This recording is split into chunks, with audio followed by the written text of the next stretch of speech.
history. Will you mind putting a nasal cannula on him? On him? Yeah. So, we've got a 68-year-old. This is Peter Long.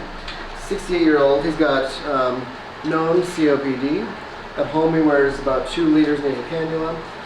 He comes in because he's had a worsening cough, sputum, and dyspnea. And he became increasingly distressed and agitated. And so, he basically came in just to kind of come in and get seen for some shortness of breath. He became distressed, agitated down in the ER. Gave him a little bit of sedation that seemed to help, and now he's basically coming to you for respiratory failure. They think maybe a bit of pneumonia, so they start him on vancomycin, ceftriaxone, azithromycin, and that is where you are going to start. All right. Mr. Long, how are you feeling today? Oh, okay. How's your breathing? It's okay. How long has this been going on for? It's been going on for a few days. Okay. Can we put him on a non-rebreather at 15 liters? Okay. And then if I take my stethoscope, what do I hear? Let's see. You have one? Do I hear wheezing? Not much. You don't hear much of anything, actually. I don't hear. You don't hear hardly anything. On bilaterally? Yeah, you're just not hearing much of anything. Okay.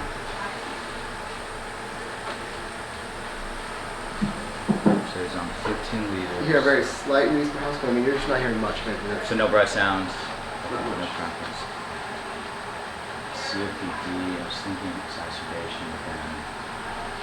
What medications is he on at home? So let me see. I have them here.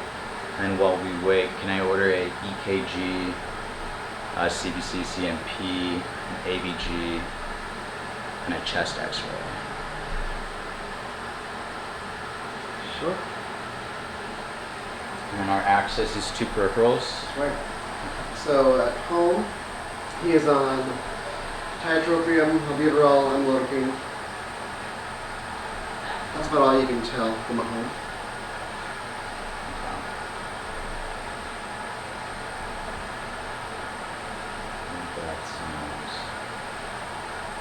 I'm going to take... EKG is here.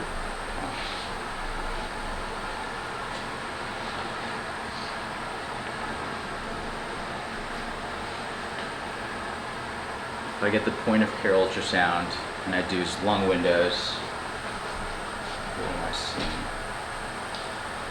So when you look at them, you are seeing sliding, but just barely so.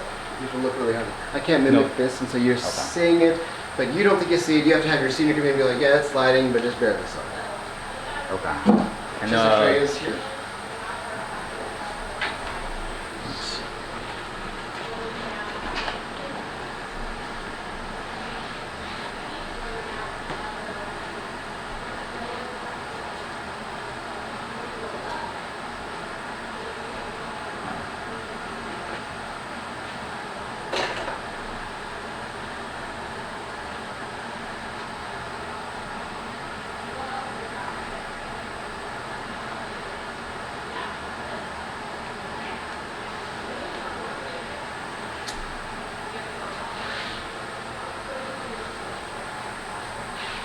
When I was hearing for lung sounds, it was in all the different quadrants, it was all the same. You felt all over the place. You didn't hear much. You heard maybe a faint wheeze here and there, but you barely heard any breath sounds at all.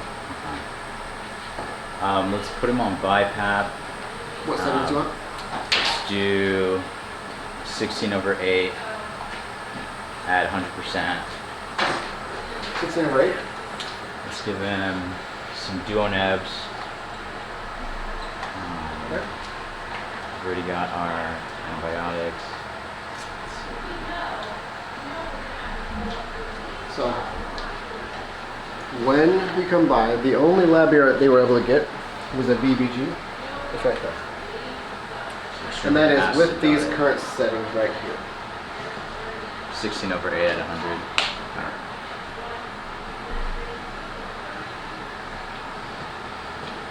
She's really high PCO2.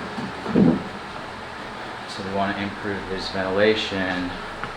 So let's do 18/8. Okay, take a break. Yeah, 18 over 8. We can go down to 70% FiO2. And I get another VVG. Okay, let's say I'll should Yeah. be barely the same. So Yeah. 7.17, 81, 110, 27. Okay, so sounding better, attack cardiac intensity.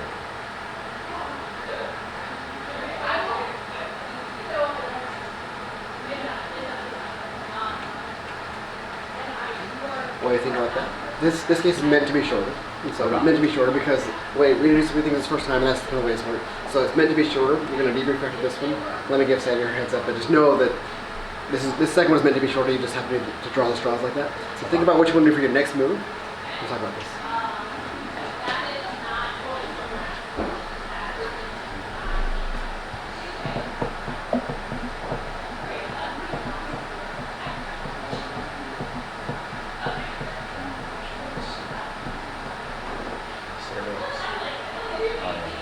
Morphine maybe. Okay. So what would you like to do? Let's add some steroids.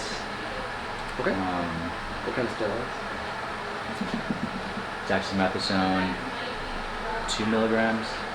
I've never used it for CFD administration. I've always used Solumetrol. I'll do Solumetrol instead. What's that? Approach it. 0.5, 120. 125. Yes. No. Oh, sorry. Solumetrol instead of dexamethasone. Sorry. It'd never kill this guy off the roof. Solumetrol 125. Okay. Anything else? It decreases CO2, is acidotic. I feel like if you give, I feel like you normally don't give bicarb unless it's for like specific things. Yeah, it's not gonna. No. It's not intubated. Because he's already like compensated from. I mean, his bicarb is like 30, so he's already kind of probably rides high. But we just want to affect his CO2 to affect his pH. Let's say we come through and we kind of sit along for a while. We check in another ABG on these settings.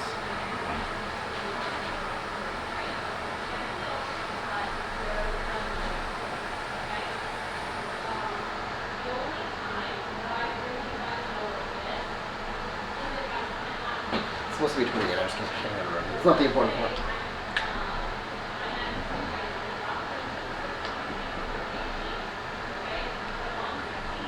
So it's even more acidotic.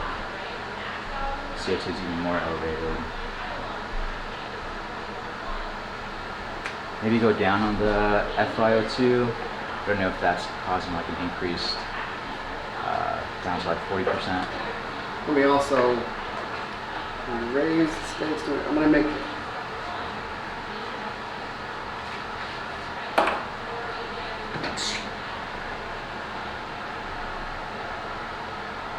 this patient's DNI.